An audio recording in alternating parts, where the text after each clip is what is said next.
संविधान हत्या दिवस ये सुनने के बाद हर कोई हैरान रह गया कि आखिर ये लाइन क्या है।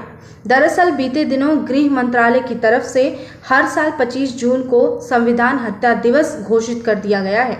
गृह मंत्री अमित शाह ने ये घोषणा की है कि हर साल 25 जून को हम संविधान हत्या दिवस मनाएंगे। लेकिन अब सोचने वाली बात यह है कि आखिर संविधान हत्या दिवस मनाने की ज़रूरत क्यों पड़ रही है या इसकी घोषणा क्यों कर दी गई। इसको समझने के लिए हमें थोड़ा अतीत में जाना होगा। हम ले चलते हैं वापस से आपको उस दौर में जब इंदिरा गांधी की सरकार हुआ करती थी और वो उस वक्त की तत्कालीन प्रधानमंत्री थी।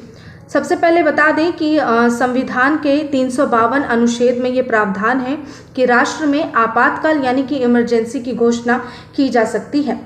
अब जब आपातकाल देश में घोषित हो जाता है तो वैसे में पूरा जो पावर होता है कुछ भी करने का वो देश के वर्तमान यानी कि केंद्र में शासित सरकार को चला जाता है या तो फिर प्रधानमंत्री के हाथों में चला जाता है। और वो उस हिसाब से इंदिरा गांधी ही अपने दौर के समय जब उन्होंने आपातकाल घोषणा की उसके बाद सारी बागडोर उनके हाथ में पहुंच गई। 25 जून 1975 को आज़ाद भारत में काला दिवस के तौर पर देखा जाता है जब पहली बार भारत में इमरजेंसी यानी कि आपातकाल जैसी स्थिति हुई। वहीं उस दौरान संविधान को बिल्कुल ताक पर रखकर इंदिरा गांधी ने ये फैसला लिया और देश में आपातकाल की घोषणा कर दी। अब जानने की बात यह है कि आखिर आपातकाल की घोषणा की ज़रूरत क्यों पड़ गई और इससे क्या क्या नुकसान देश को या फिर देश की जनता को झेलना पड़ा, इस पर भी बात करेंगे। दरअसल जब आपातकाल यानी कि इमरजेंसी घोषित किया गया इंदिरा गांधी के समय में यानी कि 25 जून 1975 को, उसके बाद इंदिरा गांधी यानी कि ये कह लीजिए कि केंद्र सरकार ये तय करने लग गई कि यहाँ की जनता, यहाँ की नागरिक कैसे रहेगी, भारत के लोग कितने बच्चे पैदा करेंगे, वो क्या देखेंगे क्या नहीं, क्या प्रसारित होगा, हर चीज़ पे रोक टोक और हर चीज़ के नियम खुद इंदिरा गांधी तय करने लग गई। ये वो दौर था इमरजेंसी का जिस वक्त ऐसी स्थिति बन गई थी। अब बात कर लेते हैं 1967 से लेकर 1971 तक, यानी कि जब तक इंदिरा गांधी उनका कार्यकाल था उस दौरान इंदिरा गांधी ने इन 4 से 5 सालों में कांग्रेस पर और साथ ही पूरे के पूरे गवर्नमेंट पे यानी कि सरकार पे ऐसा पकड़ बना लिया था, उन्होंने पूरी तरह से कंट्रोल कर लिया था।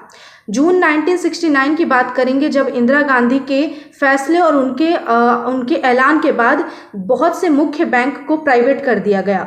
उसके बाद सितंबर 1970 की बात है जब केंद्र से उस दौरान महाराजाओं को मिलने वाले राज भत्ता को रोक दिया गया जो कि वहाँ के राजाओं को भारत में मिला करता था। उसके बाद 1971 में आम चुनाव में इंदिरा गांधी ने एक नारा दिया और वो नारा था गरीबी हटाओ। इंदिरा गांधी की गरीबी हटाओ नारा का प्रभाव जनता पे ऐसा पड़ा कि जनता सोची कि इंदिरा गांधी की जो सरकार है वो पूरी तरह से गरीब समर्थक के तौर पर उन्हें देखा जाने लगा और इंदिरा गांधी की छवि गरीब समर्थक के तौर पर हुई और उनका ये नारा गरीबी हटाओ नारा उनको इस तरह से फ़ायदा पहुंचाया कि आम चुनावों में उन्होंने 518 सीट में से 352 सीट जीत लिए और उन पर जीत हासिल कर ली। वहीं 1971 का दौर आता है यानी कि साल 1971 और इस समय आपको याद होगा कि बता दें इस दिन को भी बहुत ही खास माना जाता है भारतीय इतिहास में, क्योंकि इस दिन पाकिस्तान जो मतलब भारत का पूर्वी हिस्सा का पाकिस्तान था उससे पाकिस्तान से आज़ादी मिली और वो हिस्सा बांग्लादेश कहलाया और इसमें इंदिरा गांधी और साथ ही भारतीय सेनाओं का बहुत ही ज़्यादा योगदान रहा जिसकी वजह से वहाँ के लोग आज़ाद हो सके और नया देश बांग्लादेश बन सका।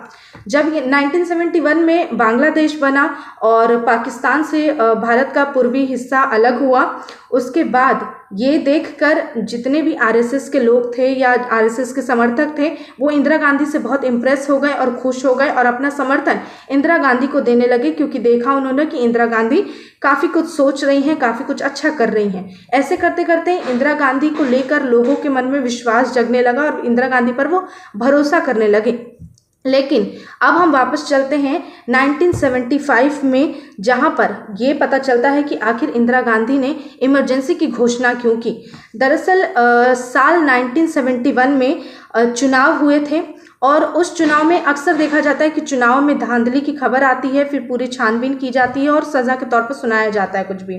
तो 1971 में इंदिरा गांधी एक चुनाव के दौरान हुए एक धांधली में संलिप्त थी, यानी कि उसमें वो दोषी पाई गई थी, जिसकी वजह से 1975 में इलाहाबाद हाईकोर्ट ने इंदिरा गांधी को ये सज़ा देने के लिए वो कहा था, जिसमें वो आने वाले 6 सालों तक किसी भी पदभार को नहीं संभाल सकेंगी और जिस पे भी वो होंगी वहाँ से उन्हें हटना पड़ेगा। ऐसे में इंदिरा गांधी ने सोचा कि अगर ये सज़ा का ऐलान कर दिया जाता है, ये सज़ा मुझे सुना दिया जाए, तो वो उस पद से यानी कि प्रधानमंत्री के पद से हट जाएंगी और वो उस पद को खोना नहीं चाहती थी। यही वजह रही कि 1975 में इलाहाबाद हाईकोर्ट ने जब उन्हें दोषी पाया चुनाव में धांधली करने और घोटाला करने के मामले में, तब जाकर इंदिरा गांधी ने अचानक से 25 जून को आपातकाल यानी कि इमरजेंसी की घोषणा भारत में कर दी।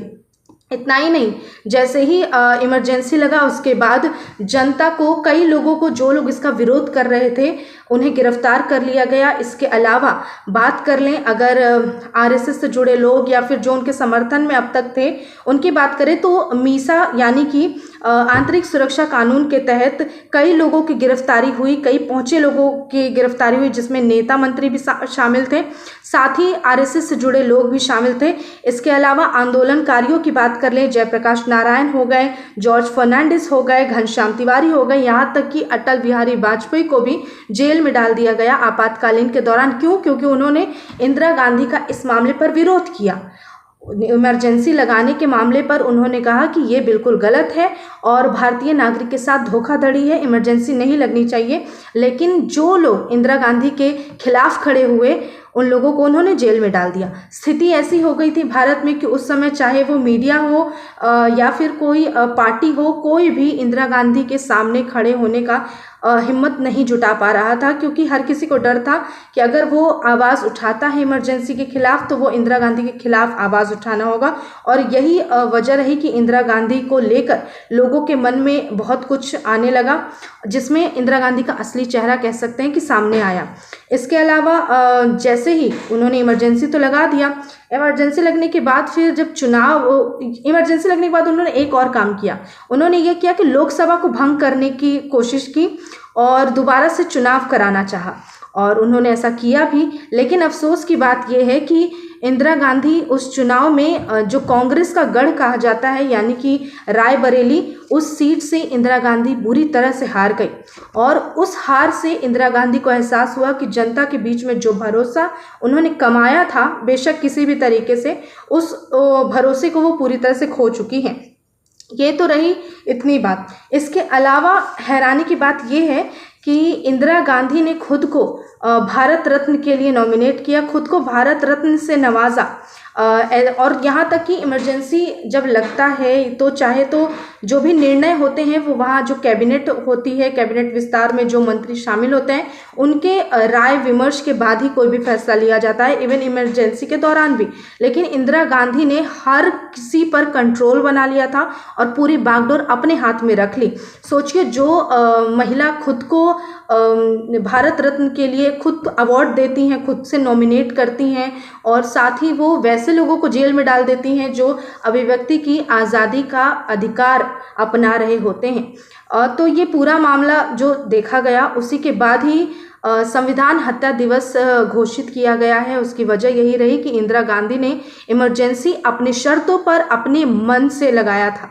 हालांकि जब से गृह मंत्री की तरफ से संविधान हत्या दिवस की घोषणा 25 जून के लिए की गई है, विपक्ष लगातार प्रहार कर रहा है और केंद्र पर प्रहार करते हुए ये तक बता रहा है कि इंदिरा गांधी द्वारा आपातकाल यानी कि इमरजेंसी लगाना बिल्कुल उचित था। अगर उस जगह कोई बीजेपी का नेता होता तो वो भी यही करता। यहाँ तक कि कई लोगों ने ये भी कहा कि अगर अटल बिहारी वाजपेयी होते उस जगह तो वो भी इमरजेंसी लगाते। और इस मामले पर वाद विवाद अभी भी चल रहा है और बयानबाजी चल रही है पार्टियों के बीच, लेकिन इसका कोई फ़ायदा नहीं दिख रहा क्योंकि वो घोषणा हो चुकी है और हर साल अब 25 जून को भारत में संविधान हत्या दिवस मनाया जाएगा। आप सभी के अनुसार 1975 में 25 जून को इंदिरा गांधी द्वारा लगाया गया इमरजेंसी यानी कि आपातकाल किस हद तक सही था, भारत में उसकी ज़रूरत थी या नहीं, या फिर अब जो संविधान हत्या दिवस मनाने की घोषणा गृह मंत्रालय की तरफ से की गई है वो कितना उचित है? इस बारे में भी कमेंट बॉक्स में ज़रूर बताएं। देखते रहें सच टॉक्स। जय हिंद।